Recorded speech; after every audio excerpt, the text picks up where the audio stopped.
ბატონების შემობრძანება ზოგიერთ ოჯახში დღემდე დიდ მოვლენად ითვლება და არა მხოლოდ პაციენტი, მთელი ოჯახი ბატონებს მოწიწებით ხვდება. გადამდები ინფექციები ბავშვებში და ჩვენთან გავრცელებული მითების სამედიცინო ჭრილში. როგორ დავიცვათ ჩვენი შვილები ამ ინფექციისგან, რომელსაც ხალხში ბატონებს ეძახიან, ან და როგორ ვმართოთ სიტუაცია შემდეგ.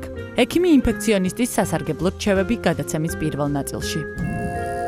ძალიან საინტერესო პირველ ბლოგზე ვისაუბრეთ ბატონები, ეგრეთ წოდებული ბატონები, სინამდვილეში ბავშვთა გადამდები ინფექციური დაავადება, რომელიც განსაკუთრებით ბული კონტაგიოზობით, ანუ განსაკუთრებული გადადებით და გავრცელებით გამოირჩევა ხოლმე და ამ თემაზე ჩვენ სტუმართან ერთად ვისაუბრეთ. ჩვენი სტუმარი კი არის გაბატონი მაია ჯანაშია, ინფექციონისტი ბავშვთა ინფექციური საავადმყოფოდან. გამარჯობათ, მადლობა რომ დრო გამონახეთ ჩვენთვის. დატვირთულ ორშაბათს და ყოველთვის მოვთხოვთ, მე ორშაბათი ისეთი დღეა ხოლმე ექიმებისთვის განსაკუთრებით მძიმე ხოლმე.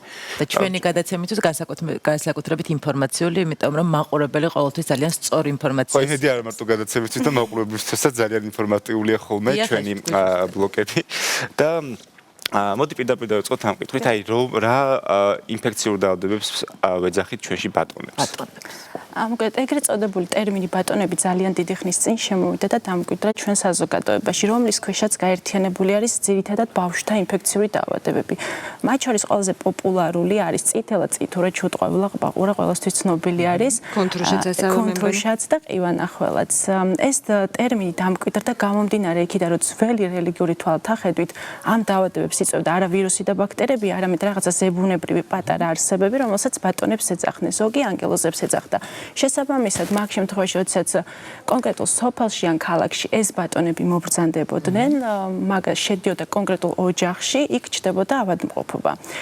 ის პაციენტი, რომელიც დაავადდებოდა ამა თუ იმ ბატონით, განსაკუთრებით ყურადღებას აქცევდნენ და მისთვის იქნებოდა განსაკუთრებული გარემო პირობები, დაწყებული ვიზუალური მხარიდან, ანუ ამ ოთახის მორთვა-მოკაზმულობა აუცილებლად უნდა ყოფილიყო ლამაზი სურნელოვანი ყვავილები, სპეციალური ფარდები, იყო უამრავი რიტუალი. მათ შორის აღსანიშნავი არის, იდგმებოდა ესეთი ხე, რომელიც ძალიან ბევრი ტკბილეურით უნდა შემოსილიყო. ძალიან მაგარი იყო. მე მახსოვს, ჩემი დეიდაშვილის ჰქონდათ ერთხელ ყივანახველა და იყო ძალიან ბევრი ტკბილეული. ამაზე მე არ მქონდა, იმას მათ არ აჭმევდნენ. მათ არ მქონდათ თომაზე, მაგრამ მე შემეძლო მომეპარა რაღაცა მეჭამა. ასე ვთქვათ, ინფიცირებული თუ დაავადებული ბავშვისთვის აუცილებელი იყო ყველა სურვილის შესრულება და ესაა ჩემი ბავშვი აუცილებელი და ყველასთვის სასიამოვნო დეტალი რაც მე ვისარგებლე ერთხელ ასე ვთქვათ ჩემი ამ ავადმყოფობით და გორგოლაჭები რომელიც მაშინ ცოტა ისეთი რთულად ვითანხმებდი მშობლებს ბატონების დროს მიყიდეს მოითხოვეთ ხო მაგრამ მე სხვა შორის მახსოვს ერთი რაღაცა ძალიან მაგარი რომ ჩემს კლასში დაემართათ ყბაყურა ძალიან ბევრს ქონდა 35 ვიყავით კლასში და დაახლოებით 25 ბავშვი ქონდა ეს და მე არ შემხვდა და ვიყავი ძალიან მოწყენილი იმის გამო ხედავთ რომ სკოლაში მიწევდა სიარულთან ეს ყველას ერთად ხო არ ქონდა ეტაპობრივად ქონდა ამიტომ კლასები არ ცდებოდა ხოლმე და მაინც დავდიოდი სკოლაში და შენ ერთ ტალღაში არ მოვიდე ბუნებრივია რაღაც შემორჩენილი ჩვენთანაც არის გარკვეულწილად რაღაც რიტუალები და წესები თუნდაც ის რომ კი ვუყურებ თუნდაც ის რომ ბავშვი ამ შემთხვევაში არის როგორც ბატონი სახლში იმიტომ რომ მისი ყველა სურვილი უნდა შესრულდეს მე მახსოვს წითელა როცა მქონდა ჩემი ოთახი წითელ ფერებში იყო მორთული და ყველა ვინც მოდიოდა სანახავად წითელი სათამაშო მოქონდა. არ ვიცი რამდენად სწორად იქცეოდნენ, მაგრამ ყოველ შემთხვევაში ეს განწყობა იქნებოდა, რომ ბატონები მშვიდად უნდა გავაცილოთ. შეგო გიხარო და არიყავი გაბრაზებული ამის გამო რომ ბატონები ქონდა, იმიტომ საჭუქრებს იქებ. მაგრამ ძალიან საინტერესო თემა ვახსენეთ წითელა და ამასავე წითელასთან ერთად სახელითაც ძალიან გავს წითურა და მე მგონი კლინიკური გამოვლენებითაც. მაგრამ მეტი კონკრეტიკა რო შევიტანოთ ამ ბატონებზე ვისაუბროთ დღეს. წითელა და წითურა ძირითადად ძალიან მსგავსი არის გამომდინარე იქიდან, რომ ორივე სავიზიტო ბარათი ეს არის გამონაყარი, რომლის გარჩევა ძირითადად მშობელს უჭირს, ეს ცოტა ისე დაკვირვებული თვალისთვის კი თვალნათლივ ჩანს, მაგრამ მშობლისთვის ცოტა ძნელია რომ განასხვაოს. ძირითადი დამახასიათებელი და ანუ უბრალოდ განმასხვავებელი ნიშნები ამისთვის არის ის, რომ წითელას შემთხვევაში დასაწყისი არ არის რაღაც სპეციფიური, ანუ ეს არ იწყება გამონაყრით. იწყება როგორც ესეთი ტიპიური ვირუსული ინფექცია, ცრემლდენა, მაღალი სიცხე, რინორია. შესაბამისად, პირველი 2 დღე შეიძლება ვერც მივხვდეთ, რომ ეს არის წითელას დასაწყისი.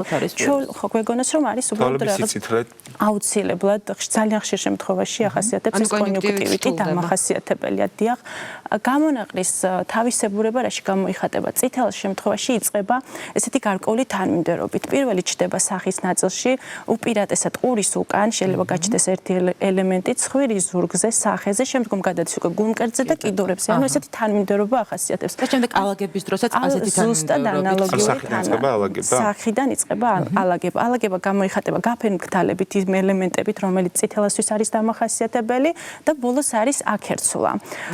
თვითონ განსხვავება წითურასთვის, ანუ წითურასაც ახასიათებს ესეთი გამონაყარი, მაგრამ ეს თანმიმდევრობა უფრო სწრაფად ხდება, ანუ შესამჩნევი არ არის მშობლისთვის, რომ ჯერ სახე მერე გულმკერდი და თვითონ გამონაყრის ელემენტი არ არის ზედაპირიდან წამოწეული და არ ხასიათდება გაერთიანებისადმი, ანუ მიდრეკილებით, რომელიც ახასიათებს წითელას.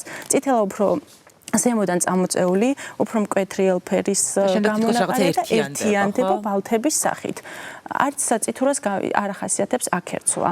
კიდევ პათოგნომური არის კეფის კუნთების და კისრის უკან მის ლიმფური კვანძების გადიდება. ეს არის წითურასთვის პათოგნომური. შეიძლება კონდეს სახსრების ტკივილი, მაგრამ ამას უფრო მოზრდილი პაციენტები აფიქსირებენ პატარა ბავშვს, რა თქმა უნდა, ამის დაფიქსირება. მაგრამ წითელა და წითურის შორის მე მგონი წითელა უფრო მძიმედ მიმდინარეობს. წითელა მიმდინარეობით, რა თქმა უნდა, უფრო ძლიერ მძიმედ მიმდინარეობს, ანუ ინტოქსიკაცია ამ შემთხვევაში უფრო მაღალია, მაგრამ წითურა მიუხედავად ისე რომ უფრო მსუბუქად მიმდინარე დაავადება ძალიან საშიში არის ორსულობის პერიოდში, რადგან იწვევს თანდაყოლილ მარკებს. პირველ ტრიმესტრში ორსულს შეხვდა წითურა, მაშინ ჩვენება რეკომენდაცია არის ის რომ მან ხო, რა თქმა უნდა, ამის ცალსახად ორსულობის შეწყვეტაზე ვსაუბრობთ, ხო?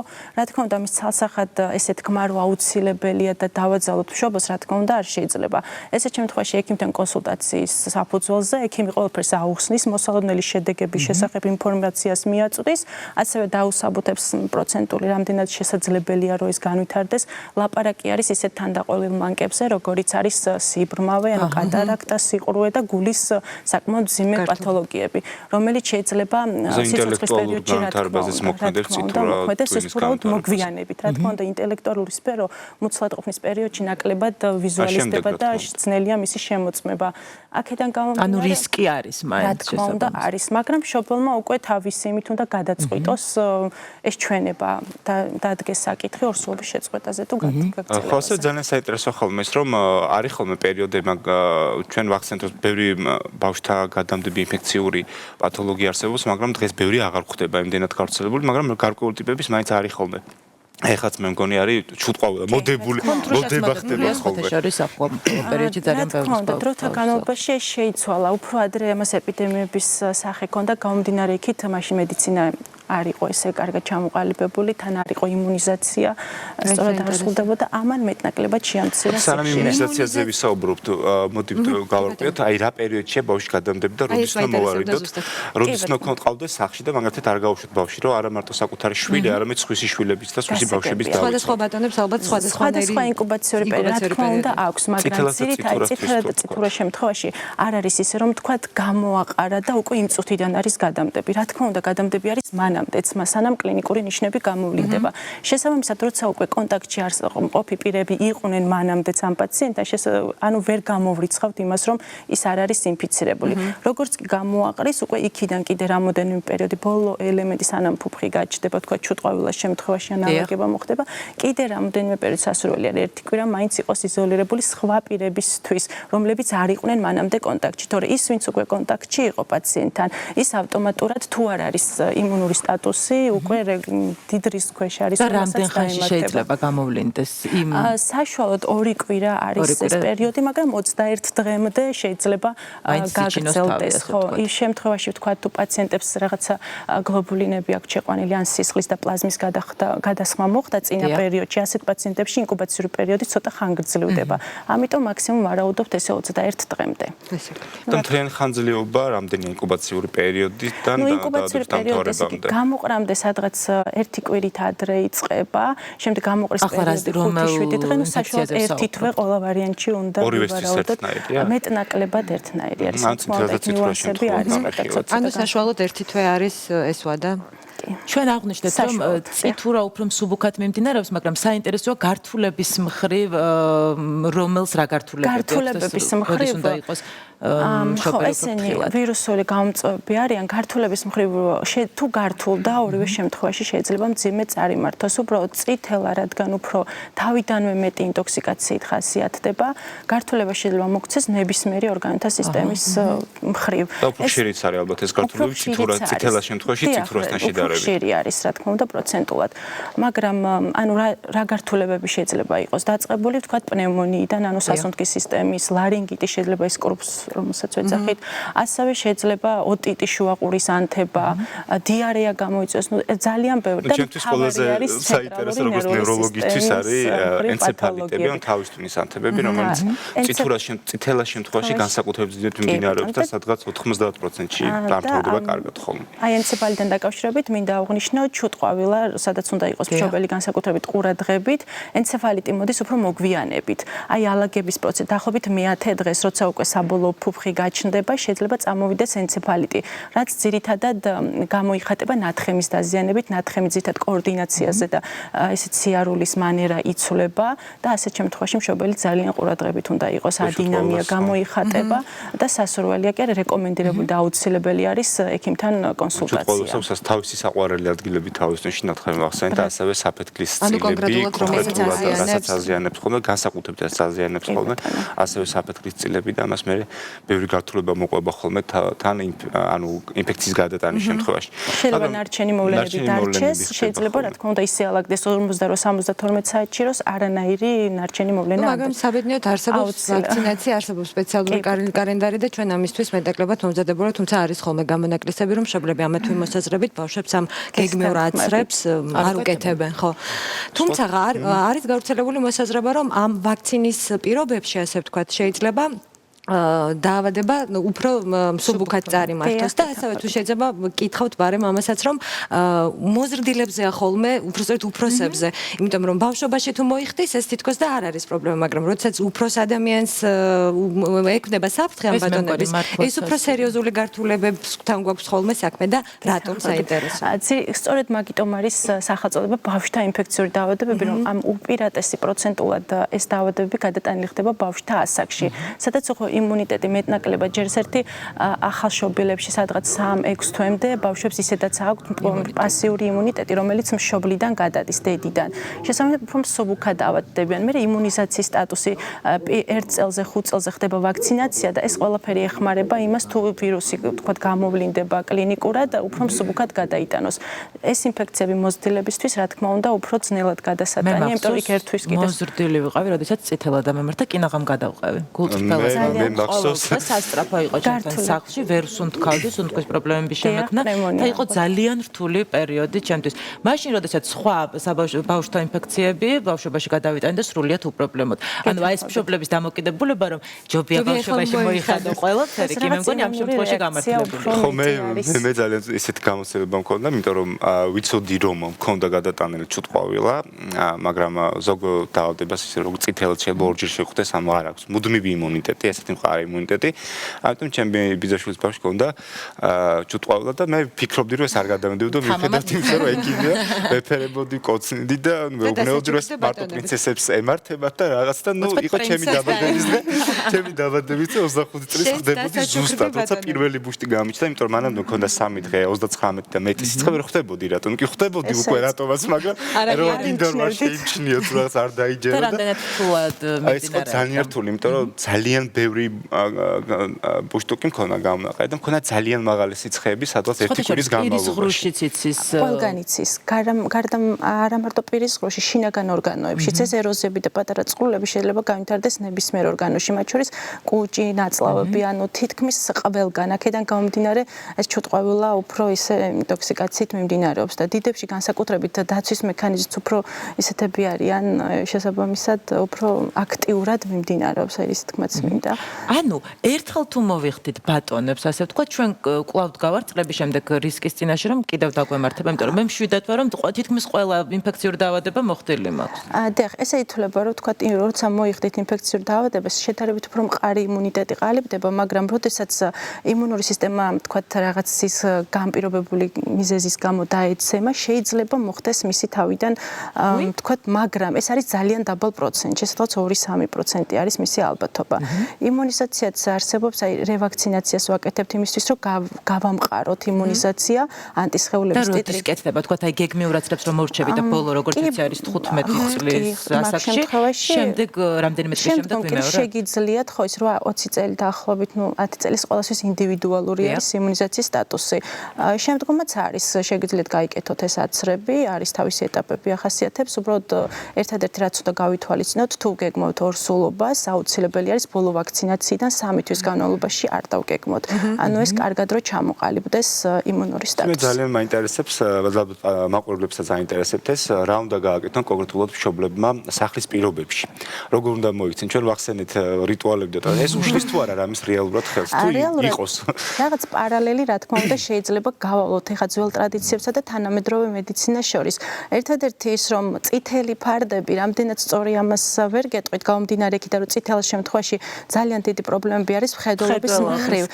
ზოგადად წითელი ფერი ვიცით რომ ისედაც ზედმეტად აღიზიანებს და ასეთ შემთხვევაში რამდენად გამართლებული.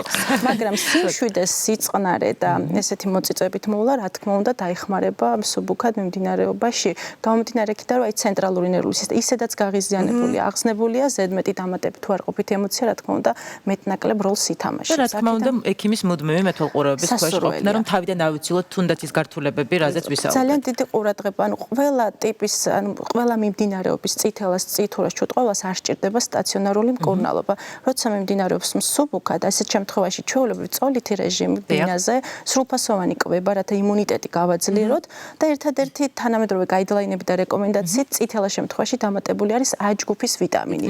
ესეც გამომდინარე იქიდან, რომ იმუნიტეტი გაძლიერდეს და მხედველობის პათოლოგიის თავიდან პროფილაქტიკისთვის რა. და ამაზე აუცილებლად დავამატოთ, რაც ქართველ მშობლებს უყვართ ხოლმე, უყვარდათ ყოველ შემთხვევაში 90-იან წლებში ეს ინფექციები არის ვირუსული ინფექციები და აქ ანტიბიოტიკების მიცემა არ არის საჭირო. წითელა წითურა ჩუტყველას შემთხვევაში არა, მაგრამ აი კონტრუშა, რომელიც ბაქტერიული ბუნების არის, მაგ შემთხვევაში ემპირიული მკურნალობა არის ანტიბიოტიკოთერაპია. კონტრუშა მოდებულია მართლა ბოლო დროს თქვენ კარგად გეცოდინებათ როგორი სიტუაცია. ვერ გეტყვით, რომ ძალიან ხშირია, მაგრამ არის მისი შემთხვევები. კონტრუშას გარდა ვთქვათ, აი ამ ბოლო პერიოდში ყველაზე აქტიურად რომელი ინფექცია აქტიურად. ჩუტყველა ყველა დროის აქტიური ინფექციური დაავადება. და ასაკიც რა თქმა უნდა ამ შემთხვევაში ძალიან დაბალი 0 თვიდან შეიძლება გამოვლინდეს უკვე, ანუ არ არის ის, რომ ვთქვათ 1 წლამდე ბავშვები არ ავადდებიან ასეთ შემთხვევაში გვაქვს. ჩვენი გადაცემის დრო ძალიან სწრაფად იწურება ხოლმე, ბლოკისთვის განკუთვნილი დრო, რომ წავიდეთ ფინალისკენ, მოკლედ მაყურებლებს უთხრათ, რომ შევაჯამოთ ესეთი რომ ნუ დაველოდებით მაინც და მაინც გართულებულ მდგომარეობას აუცილებლად მივაკითხოთ ექიმს. ალბათ სასურველია ეს იყოს პედიატრი და იყოს ინფექციონისტი ამასთან ერთად, რომელიც აქვს უფრო მეტი ინფორმაცია, იმიტომ ჩვენ ვახსენეთ რომ არის გართული დიაგნოსტირება, თუნდაც მსგავსი მიმდინარეობების გამო და მსგავსი გამოვლინების გამო დიფერენცირება საკმაოდ რთული. ასევე ბავშვებს შეგვიძლია შევქმნათ 7 გარემო. ტრადიციებიდან შეგვიძლია დავტოვოთ. ტრადიციებიდან შეიძლება ეს დავტოვოთ, მაგრამ კიდე იქ რომ არ არის აუცილებელი, მე მგონი ბავშვებსაც 39 გრადუსი ცხე წავიყვანოთ ამ ხონჩი დღე დამშვენებული სადღაც თოლში და გადავულოცოთ. რა თქმა უნდა ყველაფერი ზომიერების ფარგლებში, თუმცა მთავარია რომ მუდმივი კავშირი და კონტაქტი გქონდეს ჩვენს პირად ექიმთან, ბავშვის პირად ექიმთან გულისხმობ, იმისთვის რომ ყველანაირი გართულება თავიდან ავიცილოთ.